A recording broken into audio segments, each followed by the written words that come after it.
சற்றுமுன் வெளியான தகவல். கலைஞர் மகளிர் உரிமை தொகையில் தமிழ்நாடு அரசின் ஒரு முக்கிய அப்டேட் வந்துள்ளது. அதை பற்றி தான் பார்க்க போகிறோம். நீயும் நம்ம சேனல் சப்ஸ்கிரைப் பண்ணாமல் இருந்தீங்கன்னா மறக்காம லைக் பண்ணிக்கோங்க, சப்ஸ்கிரைப் பண்ணிக்கோங்க. உங்கள் நண்பர்களுக்கு தெரியப்படுத்தவும் ஷேர் பண்ணுங்க. அதாவது கலைஞர் மகளிர் உரிமை தொகை திட்டத்திற்கு விண்ணப்பித்தவர்களுக்கு விரைவில் நல்ல செய்தி வர உள்ளது. இது குறித்து இங்கே தெளிவாக பார்ப்போம். அதாவது கலைஞர் மகளிர் உரிமை தொகை திட்டம் குறித்த ஒரு முக்கிய அப்டேட் மற்றும் இந்த திட்டத்திற்கு விண்ணப்பித்து காத்திருக்கும் பெண்களுக்கு விரைவில் வர இருக்கும் நல்ல செய்தி குறித்த தகவலை துணை முதலமைச்சர் உதயநிதி ஸ்டாலின் தெரிவித்திருக்கிறார். அதன் விவரத்தை இங்கே தெரிந்து கொள்ளுங்கள்.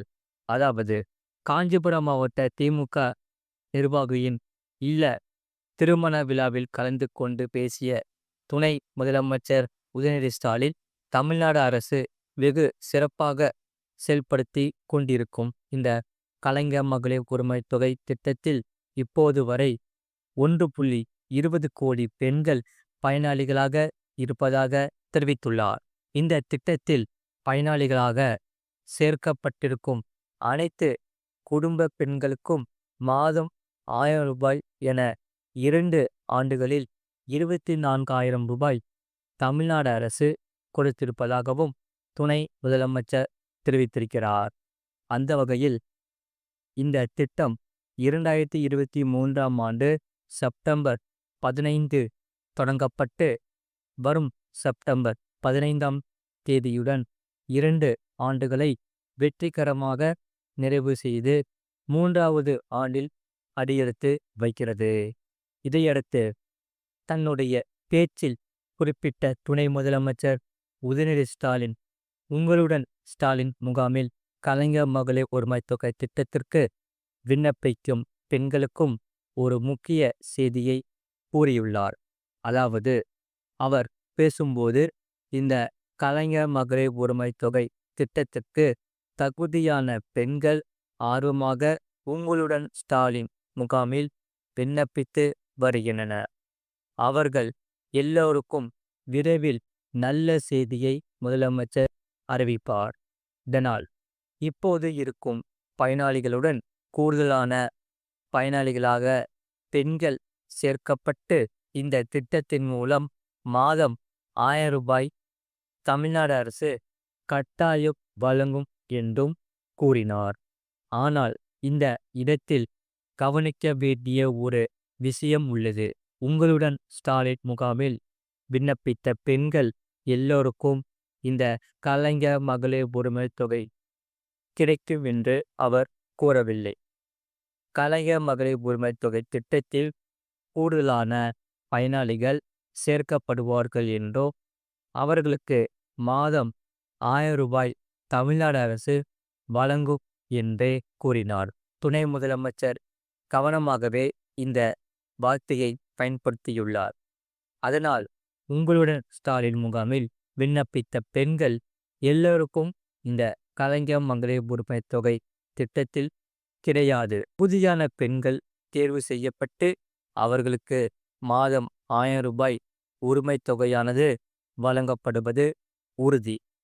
இது தொடர்பான அப்டேட் வரும் செப்டம்பர் 15ஆம் தேதி அல்லது அதற்கு பிறகு வெளியாக அதிக வாய்ப்பு உள்ளது.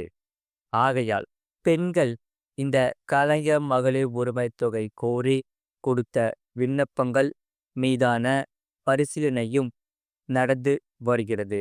இதில் படிப்படியாக விண்ணப்பங்களை இந்த திட்டத்தில் தேர்வு செய்யப்பட்டு இறுதியாக அனைத்து தகுதிகளையும் பூர்த்தி செய்யும் பெண்கள் இந்த மகளிர் உரிமை தொகை பெற பயனாளிகளாக சேருவதற்கு ஒப்புதல் கொடுக்க அரசு திட்டமிட்டுள்ளது.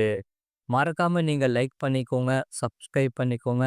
இனி அடுத்து வரக்கூடிய நாளில் உங்களுக்காக புதிய புதிய அப்டேட்ஸ்கள் நாங்கள் கொடுத்துக்கிட்டே இருப்போம். அதனால இந்த வீடியோ உங்களுக்கு பிடிச்சிருந்தா மறக்காம லைக் பண்ணிக்கோங்க. நம்ம சேனலை சப்ஸ்கிரைப் பண்ணி வச்சுக்கோங்க. அப்போ தான் நாங்கள் டெய்லியும் போகிற வீடியோஸ் எல்லாமே உங்களுக்கு காமிக்கும். அதே போல் உங்கள் ஃப்ரெண்ட்ஸ் அண்ட் ஃபேமிலிக்கு தெரியப்படுத்தவும் இந்த வீடியோவை ஷேர் பண்ணிக்கோங்க. அவங்களும் இந்த வீடியோ பார்த்து பயன்பெற்று கொள்ளட்டும். அடுத்த செய்தி என்னவென்றால், குழந்தை ஸ்கேன் கருக்கலைப்பு தமிழ்நாடு சுகாதாரத்துறை வெளியிட்ட ஒரு முக்கியமான தகவல். அதாவது கர்ப்பிணிகள் உள்ளிட்டோருக்கு கருக்கலைப்பு தொடர்பாக தமிழ்நாடு அரசு கடும் எச்சரிக்கையை வெளியிட்டுள்ளது. இது முழுமையாக இங்கே பார்ப்போம்.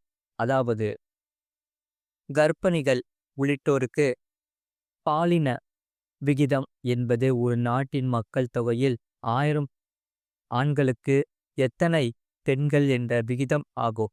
நாட்டின் வளர்ச்சிக்கு பெண் பாலின விகிதம் முக்கிய குறியீடாக உள்ளது.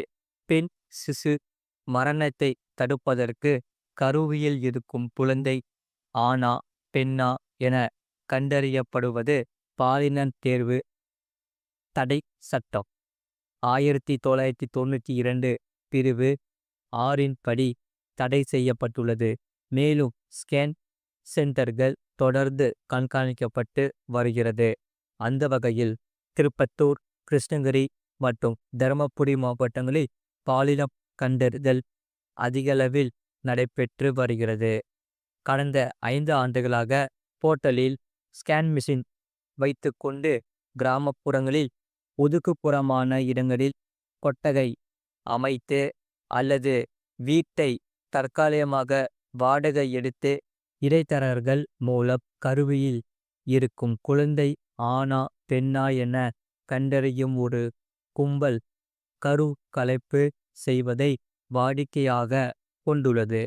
அந்த வகையில் திருப்பத்தூர் மற்றும் கிருஷ்ணகிரி மாவட்ட சுகாதார குழுக்கள் இணைந்து ஆந்திரா மாநிலம் சித்தூரில் 4/5/2025 அன்று டெகோ ஆபரேஷன் மேற்கொண்டன. இடைத்தரகர்கள் மூலம் கருவில் இருக்கும் குழந்தை ஆணா பெண்ணா என கண்டறிய கர்ப்பிணி தாய்மார்களை அழைத்து செல்லப்பட்டன. அவர்களை பின்தொடர்ந்து சென்று இடைத்தரகர்கள் கையும் களவுமாக பிடிக்கப்பட்டு அவர்களின் மீது நடவடிக்கை மேற்கொள்ளப்பட்டது. திருப்பத்தூர் மாவட்டத்தில் 18/8/2025 அன்று பிரதேசிய பட்டியலில் கருவில் இருக்கும் குழந்தை ஆணா பெண்ணா என கண்டறிய 12 கர்ப்பிணி தாய்மார்கள் காத்திருக்கின்றன. இது தொடர்பான போலீசார் விசாரணையின் பேரில் திருப்பத்தூர் இராட்சமங்கலம் கிராமத்தை சேர்ந்த பெண்கள் உள்ளிட்ட 5 பேரை கைது செய்துள்ளன. அந்த வகையில் திருப்பத்தூர் மாவட்டத்தின் பாலின விகிதம் 942 ஆகும். பாலின விகித தரவுகளை கிராம வாரியாக ஆராய்ந்தபோது 58 கிராம பஞ்சாயத்து மற்றும் 9 நகர்ப்புற வார்டுகள் 1000 ஆண்டுகளுக்கு 900 பெண்கள் என்ற பாலின விகிதத்துக்கும் குறைவாக உள்ளது என்று சொல்லப்படுகிறது. அந்த வகையில் இதுபோன்ற சட்டத்திற்கு புறம்பான கரு கலைப்பு குறித்து தகவல் இருந்தால் அது குறித்து மாவட்ட ஆட்சியர் அலுவலகத்தில் உள்ள மாவட்ட கண்காணிப்பு அறை, மாவட்ட சுகாதார அலுவலக தாய் சேய் நல கண்காணிப்பு அறைக்கு தவறாமல் தகவல் தெரிவிக்குமாறு திருப்பத்தூர் மாவட்ட ஆட்சியர் தலைவர் தெரிவித்துள்ளார். மறக்காம நீங்கள் லைக் பண்ணிக்கோங்க, சப்ஸ்கிரைப் பண்ணிக்கோங்க. உங்க நண்பர்களுக்கு தெரியப்பட்டவங்க ஷேர் பண்ணுங்க.